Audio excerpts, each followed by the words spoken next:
Dis-moi tonton. Raconte-moi une histoire.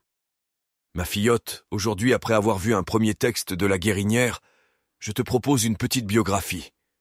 Cela pour bien visualiser d'où il vient et surtout à quelle époque il vivait. Ceci pour expliciter ses écrits, bien sûr. Alors, générique tonton.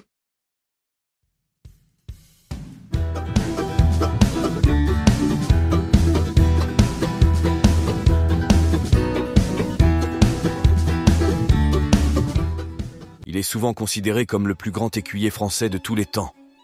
Voici son histoire. François Robichon de La Guérinière, issu d'une vieille famille vosgienne de gentilshommes verriers, est né à Essay, près d'Alençon, le 8 mai 1688. François passa sa jeunesse en Normandie. Son frère aîné, Pierre Desbrosses de La Guérinière, dirigea l'académie d'équitation de Caen, aménagée dans le domaine du château de La Guérinière. En 1715, nanti de son brevet d'écuyer du roi reçu du comte d'Armagnac, François de La Guérinière vient à Paris et ouvre une académie d'équitation, rue de Vaugirard. Puis il déménagea dans un ancien jeu de paume dans la rue des Francs-Bourgeois Saint-Michel. C'est là qu'en 15 ans, La Guérinière acquit sa réputation d'écuyer et de professeur hors de pair, qui lui valut, en 1730, d'être nommé écuyer ordinaire du manège des Tuileries par le grand écuyer de France, le prince Charles de Lorraine, comte d'Armagnac, avec l'agrément du roi. Rapidement, il l'érigea au niveau d'une académie supérieure où tout ce qui touchait au cheval était enseigné. Stricto sensu, La Guérinière ne fit donc pas partie de l'école de Versailles. La renommée de celui-ci est devenue internationale.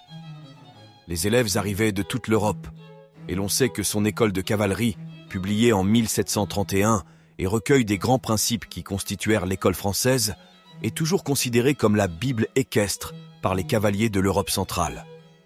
La Guérinière peut être considéré comme le fondateur de l'équitation des temps modernes, en France, sinon en Europe. Il a simplifié les moyens de dressage du cheval et apporté des modifications à son harnachement. Il s'attacha à définir l'exact équilibre du cheval et enseigna la rectitude de la position du cavalier. 20 siècles après l'Athénien Xénophon, il fut un relais essentiel de la théorie de l'art équestre. Le dernier mot lui appartient à la faveur d'une phrase, parmi d'autres, tirée de ses écrits. Elle est un parfait reflet de sa clarté d'expression et semble avoir été écrite. La grâce à cheval consiste en une posture bien droite et libre, qui vient du contrepoids du corps bien observé. En sorte que, dans tous les mouvements que fait le cheval, le cavalier, sans déranger son assiette, conserve autant qu'il le peut un juste équilibre, cet air d'aisance et de liberté qui forme ce qu'on appelle le bel homme de cheval. Les funérailles de François Robichon de La Guérinière furent célébrées en l'église Saint-Germain-l'Auxerrois, paroisse du Palais Royal, des Tuileries et de ses dépendances. Il fut enterré au cimetière des Innocents en 1751. Dans son école de cavalerie, La Guérinière cite comme ses principaux inspirateurs messieurs du Plessis et de la Vallée, qui n'ont pas laissé d'écrit et ne reconnaît que 2 auteurs, monsieur de la Broue et monsieur le duc de Newcastle, seigneur anglais, le plus savant homme de cheval de son temps. Il ne consacre que quelques lignes à Pluvinel sur le travail au pilier, ne retenant de son œuvre que des planches estimées des curieux par rapport à la gravure et à l'habillement. Dès le chapitre 1er, il expose son ambition de clarification. Leurs ouvrages sont des trésors infructueux, par le peu d'ordre qui y règne.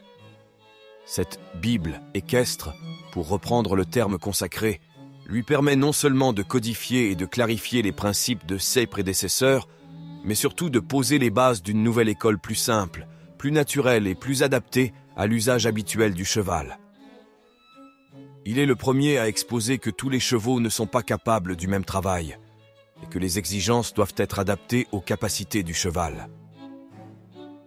Ceux à qui la nature a donné une bouche excellente, les hanches solides et les ressorts unis et liants, ainsi que les braves chevaux. La Guérinière fait travailler l'épaule en dedans aux 3 allures. Le travail au galop plié est très délicat et ne peut être demandé qu'à des chevaux chevalants, déjà hauts. La Guérinière fait galoper le cheval l'épaule en dedans pour lui apprendre à approcher la jambe de derrière de dedans de celle du dehors et lui faire baisser la hanche.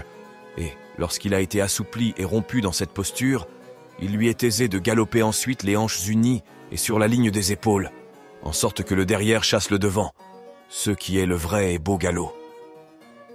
Quant à la descente de main, une aide des plus subtiles et des plus utiles de la cavalerie, c'est une façon de rendre la main en prenant les rênes avec la main droite au-dessus de la main gauche, et en lâchant un peu les rênes dans la main gauche, on fait passer le sentiment du mort dans la main droite, et enfin, en quittant tout à fait les rênes qui étaient dans la main gauche, on baisse la main droite sur le cou du cheval. Le cheval se trouve entièrement libre, à condition qu'il ne soit pas sur les épaules, mais plutôt après avoir marqué un demi-arrêt, et lorsqu'on sent qu'il plie les hanches, demeurant ainsi léger à la main. Il étudia les mécanismes de la locomotion et classa les allures naturelles et artificielles. Il distingue dans les allures naturelles les allures parfaites qui sont le pas, le trot et le galop, et les allures défectueuses, l'amble, le traquenard et L, Aubin 3. Dans son école de cavalerie reprenant la figure de la passade créée dans l'Italie de la Renaissance et décrite par Cesare Fiaschi, il rend compte du travail sur les voltes qui sont destinés à rendre les chevaux plus adroits dans les combats d'épée et de pistolet.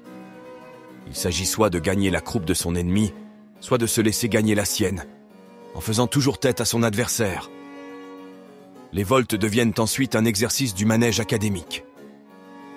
La guérinière préconise de raccourcir les étriers de manière à permettre la flexion des articulations du cavalier qui ainsi a une assiette lui donnant aisance et efficacité. Le cavalier, assis auparavant sur l'enfourchure, est dorénavant assis sur les fesses. Les pages consacrées au cheval de guerre et aux chevaux de chasse montrent que l'équitation d'extérieur lui était aussi très familière. Comme tous les classiques, la guérinière connut, en France du moins, un relatif abandon au temps du romantisme équestre et de ses querelles. Baucher lui reproche de manquer parfois de précision. Bohun lui avait adressé le reproche contraire. Puis la synthèse s'établit au cours de la seconde moitié du XIXe siècle, sentie par le commandant Guérin, exprimée par le général Lotte. La guérinière a laissé un ouvrage écrit, École de cavalerie, dont un abrégé, Éléments de cavalerie. Les 2 livres ont été réédités maintes fois et ont fait l'objet de traductions à l'étranger. Ah ouais, quand même. Et pour finir, 2 petites citations. La connaissance du naturel du cheval est un des premiers fondements de l'art équestre, et tout homme de cheval en doit faire sa principale étude.